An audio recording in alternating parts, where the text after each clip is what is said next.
अस्सलाम वालेकुम दोस्तों। ये डॉक्टर इसहाक साहब है जो बहुत ज़बरदस्त डॉक्टर है, अच्छे डॉक्टर है। और आइए वो किले के बारे में क्या कहते हैं, आइए सुनते हैं डॉक्टर साहब से। السلام علیکم ورحمت الله. یو ډېر اهم پوینټ ته واما ماشومانو ته د شپږو میاشتو نه وروسته کیله شروع کول ډېر زیات اهم ده. ډېر خلک وایي چې دا ماشوم سینه خرابوي. دا ټوټلی غلطه خبره ده او دا ساینسي طور ثابته خبره ده چې په کیله کې کاربوهایډریټس یعنی طاقت ډېر زیات وي.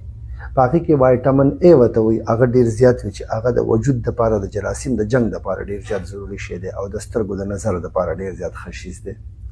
دغه شانتې په دې کې پوټاشیم وي، نو دا په دست کې ورکولی شي چې کله دستونه ماشوم ته ولګي یا لوی ته ولګي، هغه پوټاشیم کمی دستونو سره راځي او چې کله د چاښې ټکلکه وي، قبض وي، نو په دې کې ریشه یعنی فایبرز ډېر زیات دي، نو د هغې دپاره ډېره زیاته ښه ده.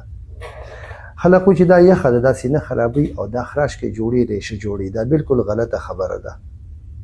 نو د شپږو میاشتو نه وروستو په روټین کې د ماشوم په خوراک کې کیله شاملول ډېر زیات ضروري دي او د یو قسم زکام سره د سینې خرابېدو سره یا په سینه خرابه ورکولو کې کیله چې ورکې نو هغې پابندي شته دی نه. نو دا ټولې خبرې چې کم دی فرضي دي چې خلک وایي چې کیله سینه خرابوي. مهرباني وکړئ خپلو ماشومانو ته په خوراک کې کیله خامخا ورکوئ او دا بهترین بیلنس ډایټ دی.